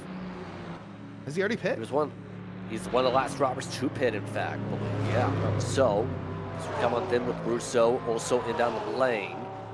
Ford's been very aggressive here today. Russo actually coming out inside the top 16 or so for their pit stop. So everybody should be just about done, if not already done. With under 27 minutes to go on the clock. Yes, you see all ones on the board. It's like computer programming. It's either a 0 or a 1. If you have not a 1, then something's gone wrong. That's what happened to Fonseca, Gagne, and as well Larson today. Larson in particular with the crash in the middle of the racetrack on the open lap. But now the drama is on to see what teams are up in the front. Ward, remember, slipped back mid-run, for example. He's got 4 seconds, though, on Gore-Tex. Richard's been one of the drivers on the charge. De La Fontaine, we've seen some adventures here today. One of the drivers that's looking to pick up a lot of ground here for 11th. Yeah, now trying to find a little bit more ground and maybe just work together. I would like to see some people working together. Now, the pace difference might be that in that we don't need to, but De La Fontaine finding the back of the BMW and, well, presumably sticking with it for right now. He looks quite aggressive, though, and I sense the hunger is going to overtake him as we get to the start-finish straight, or we might not even get there. Let's go for it down the back straight. Why not? As we go committed to the racing line. I don't know how this is going to work out. I suspect that the Ferrari of Stefan is just going... No, he's going to commit. He's going to take the better line and go for it onto the inside. This is dangerous, but he does manage to get the move done. A little bit of a waste of time, in my opinion, but hey, he gets it done, and now he can look forward. Yes, indeed. Zeno Fontaine. Cut ahead and now set things up for sure. Matroni looking like potentially the CRTs will have a decent day, but overall, we've seen the challenges for some of the drivers to really claw their way up today. BMWs have had some ups and downs and have been a lot of cases in the mid-pack as a manufacturer. So give a rundown of your top 10 as we go. Max Mason up at the front of the field. Gendron, Ward, Gore-Tex, Richard, Chamberlain, Leroy, Legrand along with Bailey, Laporte in the top 10. Morrow, by the way, trying to go for 19th. Trying to battle with some of the Aston Martins. That's where Gonçalves has actually dropped from his sequence. Obviously, he's had something go wrong too, Mike, to lose a lot of ground, but we already see the contact in the first place, lose him some touch of ground. Took the pit stop early, backfired.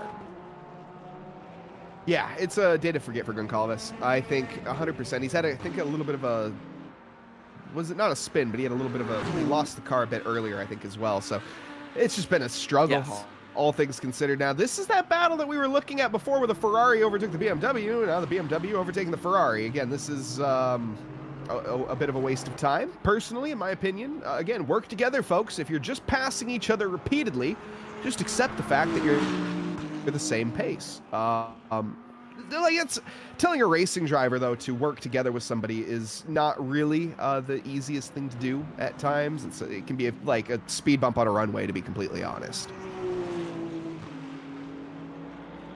Here's an interesting question. Use the slipstream effect like you would use at, say, Daytona and try and go back and forth, carry the momentum back and forth, or do you just save fuel in this case, or save energy? You can. Why not? If you're truly working together, yes, is the answer. You should be slingshotting off of Parabolica and passing each other each time. I don't think we're going to see that. Let's just put it that way. That requires a lot of communication. That requires a lot of trust with your drivers around you.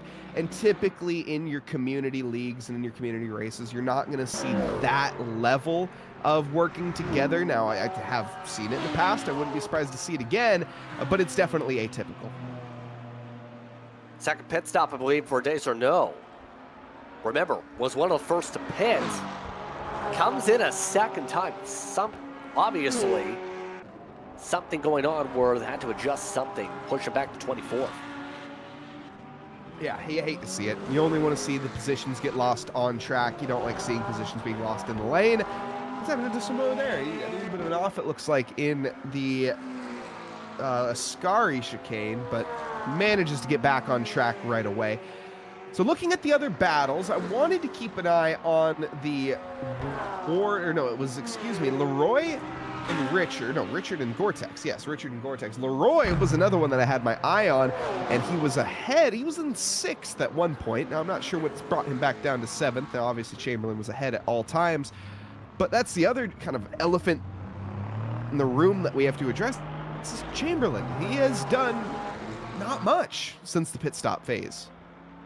Did get back to 6th. He's about to get back to 5th, though, because these are teammates. Yeah, Richard let him go. Leave traffic right behind. So there is a little bit of the gamesmanship there. Chamberlain to get to the next car, that is near 10 seconds. That's going to require some very epic pushing, you would have to think, from Xavier. Yeah.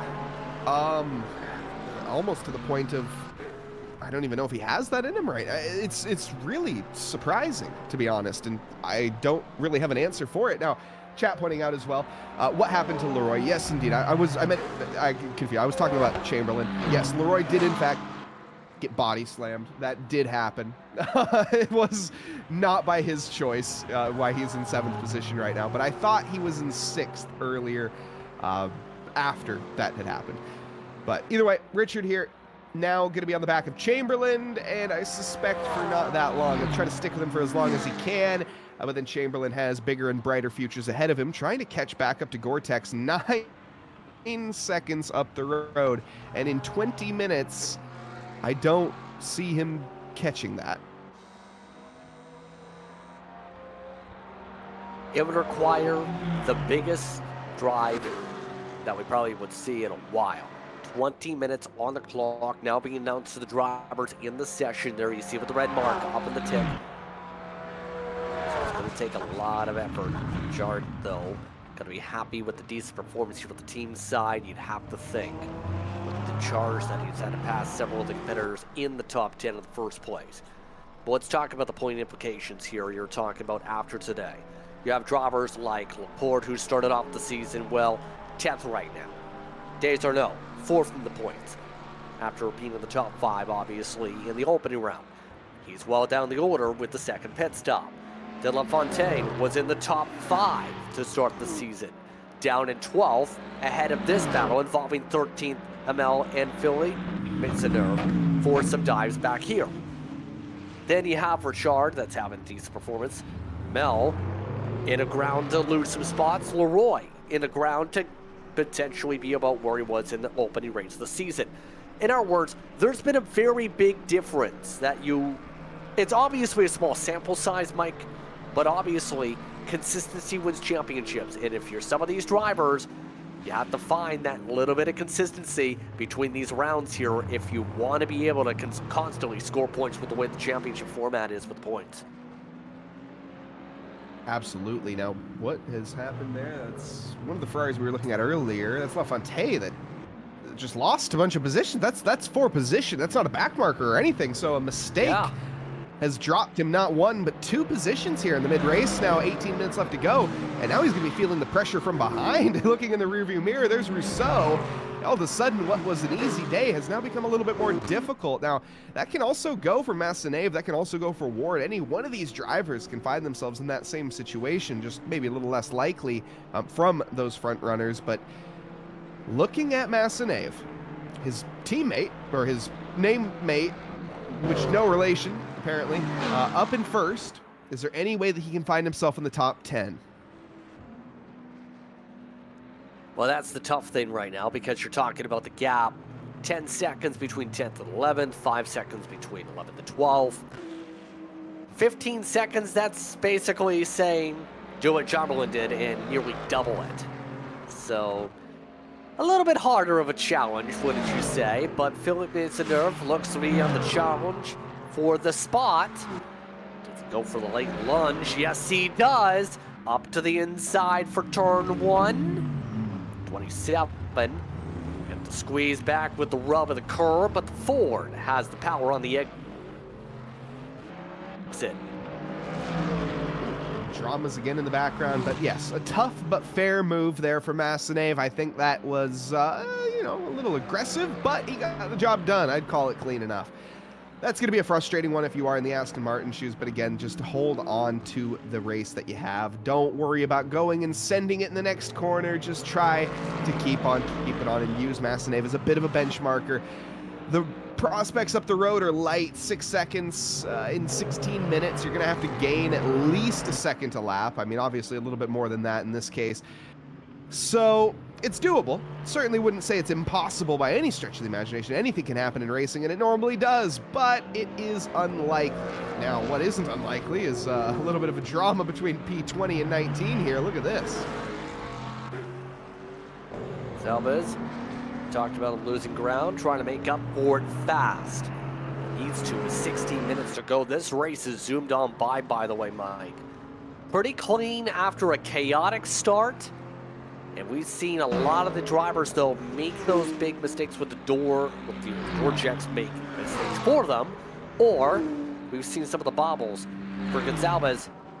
Needs to find a way to claw his way ahead. We know he's got top 10 speed. Yeah, I mean, last week, where did Gonzalez finish? He did manage to finish in, I thought he had a good result. He didn't, though. He was finished out of the top 30 last week. Did he DNF? I thought he had a real... You're 18th in the points. 18th in the points. So 18th in the race. Okay, I don't have 18th on my standings. That's weird. Okay, interesting. It goes from 15th to 26th. Either way, pay no mind to that. Yeah, great little... I mean, he's, I guess, running where he would expect to be then at this stage. So maybe one more position to be found for the rest of this race. And I wouldn't say he wants a result like he did in the previous one, but he wouldn't be opposed to it. Yes, and so far, it's been the effort of trying to push ahead, push ahead. Here is Marc-Andre Hamel. We're seeing right now still up at the Ford. And we'll say, for all the Aston Martins today, the Aston Martins have had the ability to go for a lot of passing chances here. The BLP has been, again, fairly balanced between the manufacturers here that you'd hope in a series like this. And we've kind of seen that become the case where as long as you have the skill, you seem to be able to drive ahead and put yourself in a good spot. After all, some of your top cars today are the Aston Martins. Yeah, the McLaren, another standout, I would say, in this. So the British cars, I guess, being the real favorite here in Italy. It's fascinating, I guess. Massinave, though, still leading in the Ford, right? No, he's in the Ferrari. Yes, the other one. So a bit of Italian machinery on Italian. Some home soil, I guess, prosper. What's the word I'm looking for there? I'm tired tonight. My apologies, chat.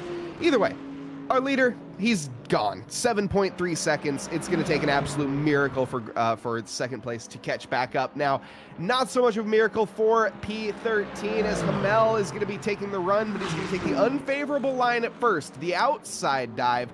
Is he going to make it stick, though? As the corner comes back around and he finds that inside line, you got to be aggressive. Keep your nose firmly planted, and he does. Mark Hamill up into 12. Claws way ahead. Will that stay the case, though? Look at the Ford to the outside. Maisonneuve trying to get a little bit of contact to close it ahead. Watch for the dive, though. Heading up into Del Roggia. Squeeze back. Push back for the Aston Martin. Gave a little space for the curb. And door back by the Ford. Philippe trying to really get the elbows ahead to try and clear, and this is opening up the chance for De La Fontaine to join the fight too. Still side by side. The Ferrari looks to try and find a way to join. There's another squeeze off. The Aston Martin pushes off the Ford. Here comes De La Fontaine to the Ferrari. And De La Fontaine kicks his feet back and says, thank you very much. You just made all that work so much more easy than it needed to be. Not done yet, though. The Aston, look at that. He's coming back at the end of the straight now, down into the braking zone of Ascari, and he does stay ahead for right now. The stewards absolutely are going to be having a look at that little incident with a Ford. I think that's another one of those ones of you race as you get raced against, and the Ford was a little bit aggressive, and he got a hip check in response. He's aggressive and back again, though, now to the inside of the Ferrari for the final corner into the Parabolica. He's overly committed, in my opinion, here. In fact, this is going to really compromise his exit. While, yes, we're side by side right now as we lay the power down, and as this Ferrari, the V6 that is inside of it with the turbocharger, gets to spool up, I think we're going to see him walk away, but no. The Ford is doing Ford things and being fast to the straight line.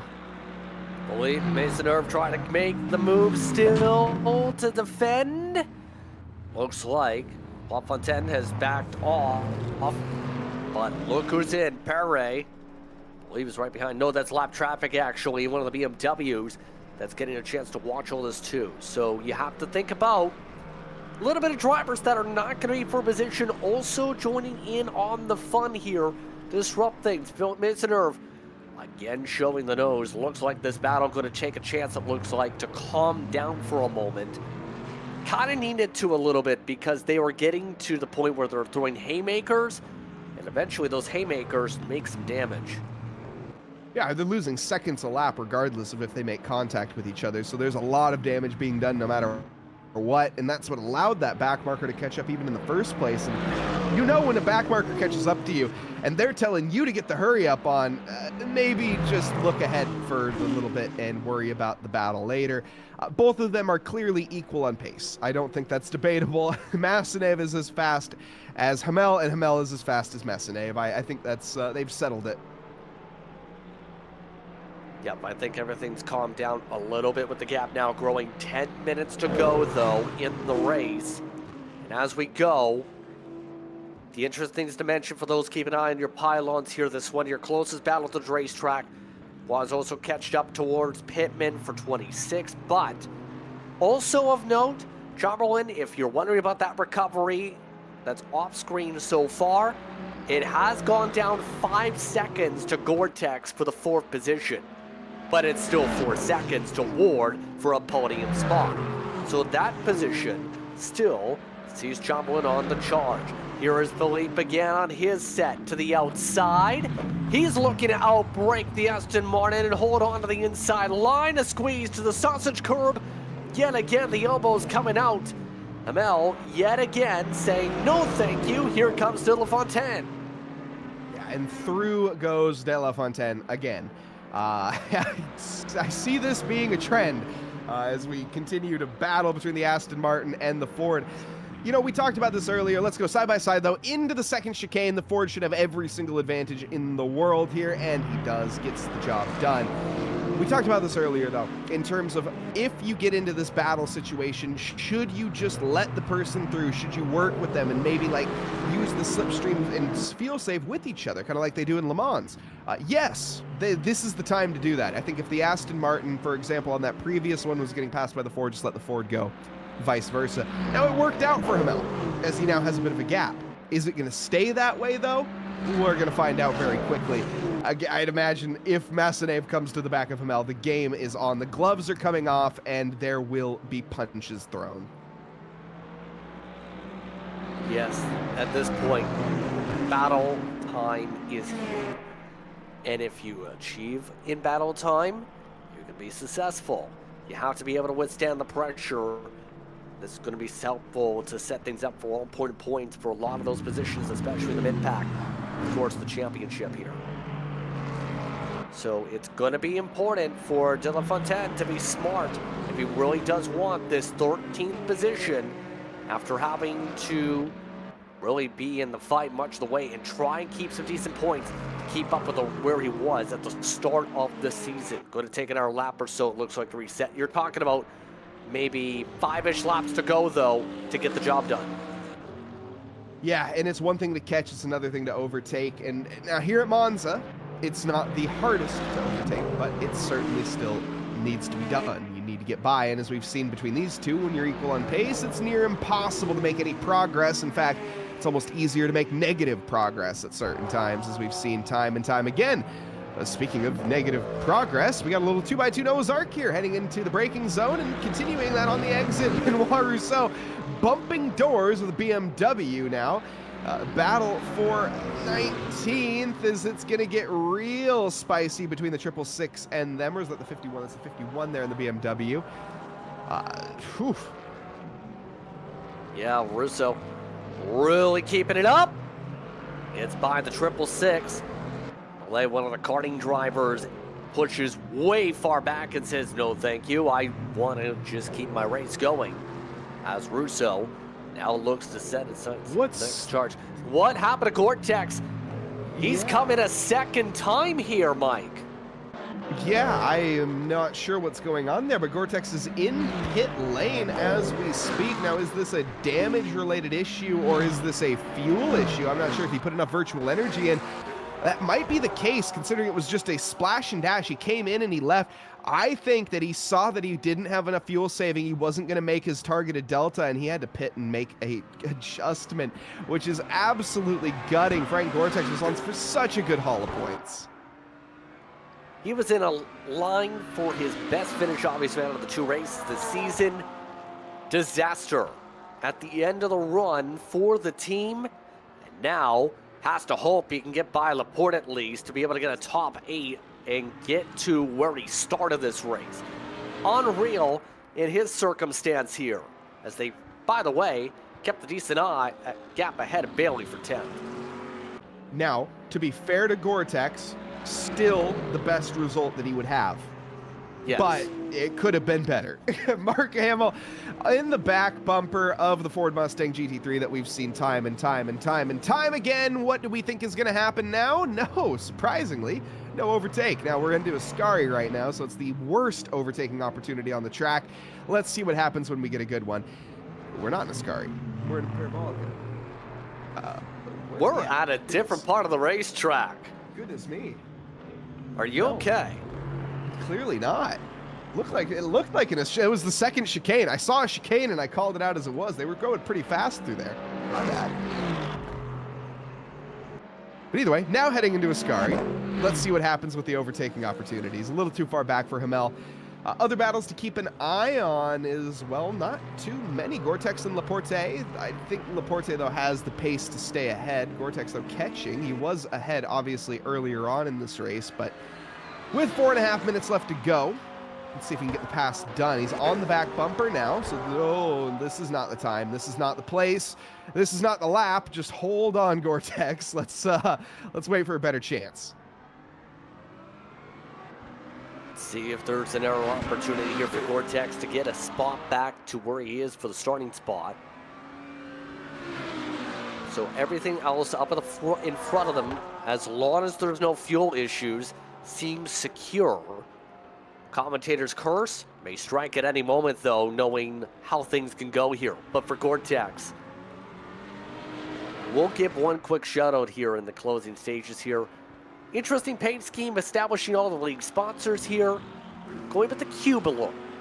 Trying to make sure that cube is like a Rubik's Cube that gets solved. You're able to fix the puzzle. You know, Justin, I've never solved a Rubik's Cube before. I don't even really know how to solve one. I know there's an algorithm. I don't know the algorithm. But either way, brilliant sponsors on the plastered all over that car as well. We see our title sponsor NOX Sim Racing there, as well as Wolf Sim Racing on the car. A couple Quebec-based companies, so you do want to check them out. Right now, Gore-Tex looking to make those sponsors proud. 3 minutes to go. Should be about 2 laps to go in what has been a pretty dramatic race here today in LMU. Now, as we set things up, you have to keep in mind just 3 drivers out of the race today. 2 of them from the opening laps. One was Fonseca, who was 49 seconds behind the nearest car after pit stops. Everybody else has stayed in the race. It's actually, I believe, a little bit better of attrition rate somewhat than last time around this point, where we've seen a couple extra DNFs or technical issues. Not today with 2:30 to go. No, not today at all. And really the talk of the town, I think, for this race here is going to be Chamberlain. And what exactly happened? How did he end up losing the amount of points that he did? I mean, P4, he was leading this race from the word go. Well, Ward, I guess, to be fair to Ward did lead a lap, but then fell down to 3rd position, and from there has pretty much remained as is and keeping his head above water. But Chamberlain, who normally, in the previous race, I say normally, we've had 2 races, so as normal as it's been so far, we expect him to be higher than 4th position. We expect him to be at least in the podium paying positions, but no, not on this time. Normal in terms of the circumstance the community I think you're referring to. Because you factor in EGT, you factor in a lot of the other series here in Quebec, and for a lot of those who compete in that same circuit, you're talking about a community of from 200-300 that race in these circles. And we've seen a lot of them come out to join the fun here tonight. But with under 1:30 to go, the last of the battles look to get themselves some spots in before the final bell rings. They'll try to set things up, and he nearly spins it. There goes that battle. And that's pretty much going to be most of the battles done and dusted. Gore-Tex and Laporte still have some potential in theory, but I think that this man right here has done absolutely everything that he's needed to. There's 2 Massenaves in, but only one can be victorious, and it's Mad Max. Well, not yet, but 51 seconds from now. Yes, indeed. You're talking about a driver that picked up a Silver GT3 EGT Championship in their Season 8. Then Season 9 picked up 3rd in the pro side. GT4 Pro in Season 10, 2nd place run, as well as being the founder and team leader for Ultimate Racing. Ultimate Racing definitely brought the speed as a grouping here today. But for Max, 22 seconds. We'll see if he gets across with the checker to the white. It's going to be close. Yeah, he might Do a little lifting. I think at this rate, he is going to have another lap, which would give us another potential prospect for Gore-Tex and Here we Laporte. go. I still think that's a little too far away, but through the final corner, it is done. Yes, indeed. Clock reaches zeros right up to the flag stand. Max Nason, welcome back to racing. Welcome to victory lane. 0 minutes on the clock. Checker flags on the board. Max gets it done. A brilliant drive through and through. Way to pick up the scraps there for Massenave, but a qualifying result that led him to a victory here, and it wasn't even a pole start. He's going to be very happy with that one, and we'll get to hear from him very shortly as well.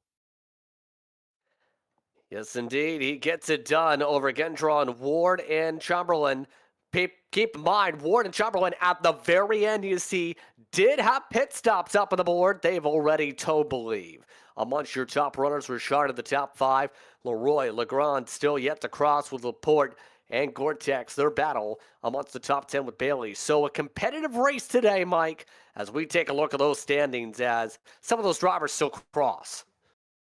Yeah, a commanding victory here tonight for Max Massenave. Maxim Gredon in P2. A great little drive there from him as well. Stephen Ward, a race of what could have been, however, cannot be disappointed with the result. P3 is absolutely nothing to shake a stick at. Yes, it could have been P1. It does not matter. You take what you can get. Chamberlain, another race of what ifs, what could have happened, what did happen as well. And Chamberlain, regardless, results in 4th position. Francois Richard in 5th.